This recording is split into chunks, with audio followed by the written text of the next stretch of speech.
India is a shining Mercedes जबकि Pakistan is dump truck. Pakistan World Bank की shocking report आई है और उसमें पता लगा है कि मोदी जी ने बड़े बड़े धुरंधरों को, जो बड़ी बड़ी इकोनॉमीज हैं, उसको मात दिया है। और उन्होंने ये भी बोल दिया कि अभी हमने मात देना शुरू किया है, अगले कुछ साल भी हम इनको मात देते रहेंगे। ये मेरी रिपोर्ट नहीं है, ये वर्ल्ड बैंक की एक डिटेल में रिपोर्ट आई है जब से हमारे ऊपर टैरिफ लगे हैं। हमारी नाकामी बस एक ये है, हम कोई ऐसा मरबूत या तसलसल वाला सियासी निज़ाम नहीं बना सके। वर्ल्ड बैंक ने क्या बोला कि जो साउथ एशिया है, यानी कि इंडो पैसिफिक जो रीजन है, लेड बाय इंडिया, वो फास्टेस्ट ग्रोइंग रीजन बनता जा रहा है आगे आगे जाकर। यानी कि जितनी भी इमर्जिंग मार्केट्स हैं और डेवलपिंग इकोनॉमीज हैं, उसमें भारत सबसे ज्यादा तेजी से आगे बढ़ रहा है। आप देखिए, पाकिस्तान में जो टॉप 1% है वो तकरीबन 22% जो पाकिस्तान की वेल्थ है उसको कंट्रोल करते हैं। अमेरिका में, अपना इंडिया में ये 40% है ये शरह, और ये उस वक्त से भी ज़्यादा है जब यहाँ पे ब्रिटिश राज था। यानी अब जो टॉप 1% है वो ब्रिटिश के टाइम से भी ज़्यादा बाअसर है इस वक्त, और ज़्यादा रिसोर्सेज कंट्रोल करते हैं भारत में। ट्रंप को अब धीरे धीरे धीरे भार सा लगने लगा है। जो वो सोच रहा था कि शिकारी कुत्ते उसने पूरी दुनिया के पीछे छोड़े हैं, वो शिकारी कुत्ते वापस आके ट्रंप को ही काट रहे हैं। ये जो कार्टून है ना दोस्तों, ये दर्शाता है कि ट्रंप अमेरिका को खींच रहा है, लेकिन टैरिफ का जो भार है वो अमेरिका को नीचे ले जा रहा है। अब वर्ल्ड बैंक ने पहले तो यह प्रेडिक्ट किया कि जो दुनिया की जीडीपी है वो क्रैश कर रही है।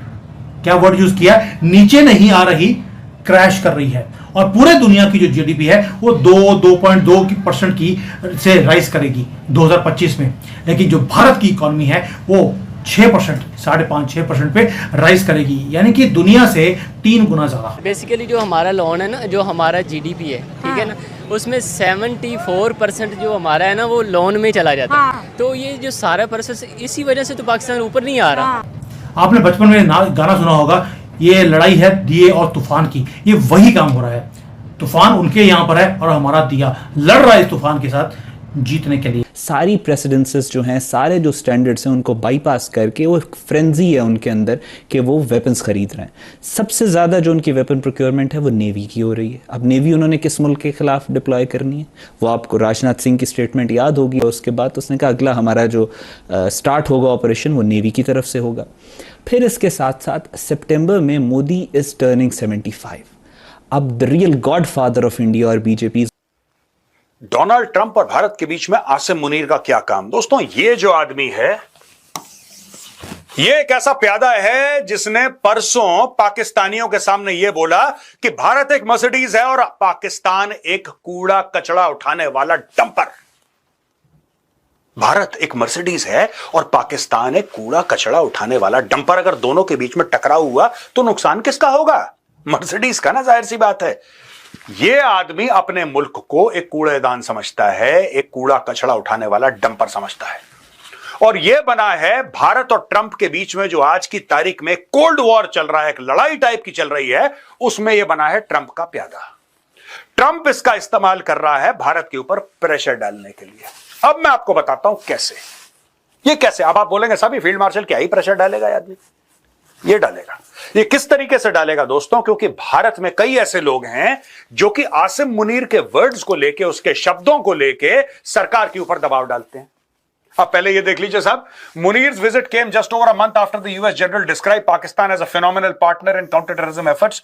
During a congressional hearing, where he also praised Pakistan's role in promoting peace and stability in the region. In Tampa, Munir attended the retirement ceremony of outgoing US Central Command CENTCOM Commander General Michael E. Kurilla and the change of command ceremony marking the assumption of command by Admiral Brad Cooper. यानी कि जो America का पूरा military structure है उसके साथ ये जाके मिला। आसिम मुनीर के मिलने के बाद देखिए, बात सिंपल सी ये है कि ट्रंप को चाहिए भारत एकदम दबाव में। ट्रंप ने बोला कि हम टैरिफ डालेंगे, भारत ने बोला ठीक है, आपकी मर्जी, हम इसमें क्या कर सकते हैं, मतलब we can't say anything to you, आपकी मर्जी है, आपका मुल्क है, आप टैरिफ लगाओ। फिर उसने बोला 25% लगाऊंगा, भारत ने बोला आपकी मर्जी है साहब। फिर उसने बोला 50% लगाऊंगा, आपकी मर्जी है साहब। फिर उसने 4-5 और डायलॉग मारे कि किसी तरीके से भारत प्रेशर में आ जाए। अब यहां पे भारत प्रेशर में नहीं आ रहा है, भारत में प्रेशर नहीं आ रहा है। और दोस्तों, इसके अलावा भारत में कई सारे लोग ऐसे खड़े हो गए हैं जो अब बोलने लगे, इन्फ्लुएंशियल लोग, प्रधानमंत्री जी को, कि माननीय प्रधानमंत्री जी आप अमेरिका के ऊपर टैरिफ लगाओ, क्योंकि भारत दुनिया का सबसे बड़ा मार्केट है। यानी कि जो बात मैं आपको बार बार बोल रहा हूं कि जो टैरिफ लगे हैं, आपको घबराने की जरूरत नहीं है। ये मैं इमरान खान वाला डाटा नहीं बोल रहा हूं, वो वर्ल्ड बैंक बोल रहा है कि ये मूवमेंट भारत का है, भारत की राइस का है। और टैरिफ्स के बाद हमारी जो ग्रोथ है वो और भी ज्यादा बढ़ने वाली है, और चाइना का जो ऑल्टरनेट है वो भारत बनने वाला है। आपको जानकर हैरानी होगी, जो मैं रिपोर्ट की बात कर रहा हूं, ये हमारे इंडियन मीडिया इसको टच नहीं कर रहा, ना ही कोई भी भारत में इस रिपोर्ट को टच कर रहा है। इस रिपोर्ट को टच किया चाइना ने।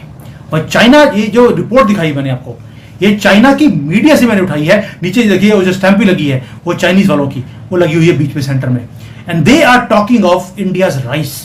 जब दुश्मन आपके बारे में बात करना शुरू कर दे, इसका मतलब ये है कि आप कुछ तो ठीक कर रहे हैं। वर्ल्ड बैंक जो बोल रहा है, आज चाइना ने वो बात बोलनी शुरू कर दी है। उस्मान साहब, अभी जैसे डॉक्टर साहब भी कह रहे थे कि अपॉर्चुनिटीज़ हैं, अगर हमारे ताल्लुकात अमेरिका के साथ अच्छे हैं, वो भी हमसे शफकत करें तो ज़बरदस्त बात है, लेकिन क्या हम उससे सही फ़ायदा उठाने के लिए हमारी स्ट्रैटेजी डिज़ाइन है? अब ये जो पिक्चर है, जो उन्होंने पूरा पिक्चर इन्होंने बनाई है, जो मैं आपको दिखा रहा हूं, ये जो उन्होंने बताया कि भाई पूरे दुनिया की जो इकोनॉमिक ग्रोथ है वो स्लो डाउन हो रही है, कोलैप्स कर रही है, क्योंकि ट्रेड वॉर हो गए हैं, पॉलिसी का क्योस है। और ये क्योस ट्रंप के आने के बाद और भी ज्यादा तेज हो गया।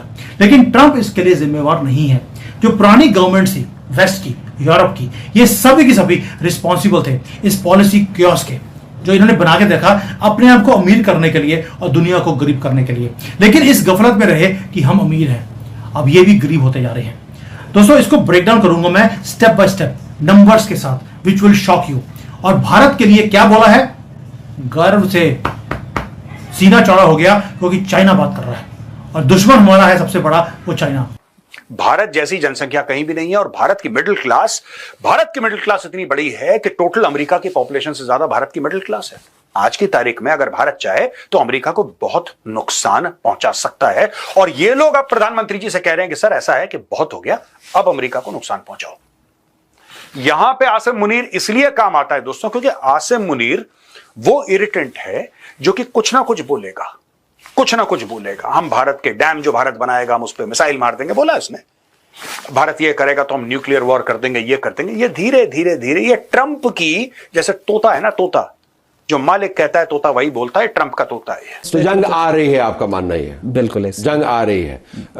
अमूमन आपने हथियारों की प्रोक्योरमेंट की बात की, उसका कॉन्टेक्स्ट भी बताया। ये हथियारों की प्रोक्योरमेंट, न्यूक्लियर वेपन्स वगैरह, हम तो पढ़ते चले आए थे कि ये चाइना स्पेसिफिक है, लेकिन अब ये चाइना से बिल्कुल हट गए हैं।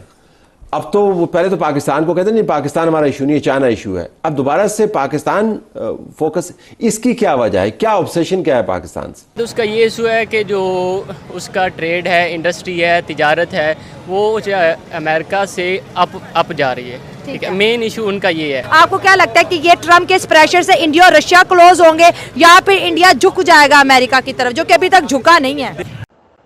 डंप ट्रक, पाकिस्तान एक डंप ट्रक है और इंडिया एक शाइनिंग मर्सिडीज है। इसका फैसला हो गया है।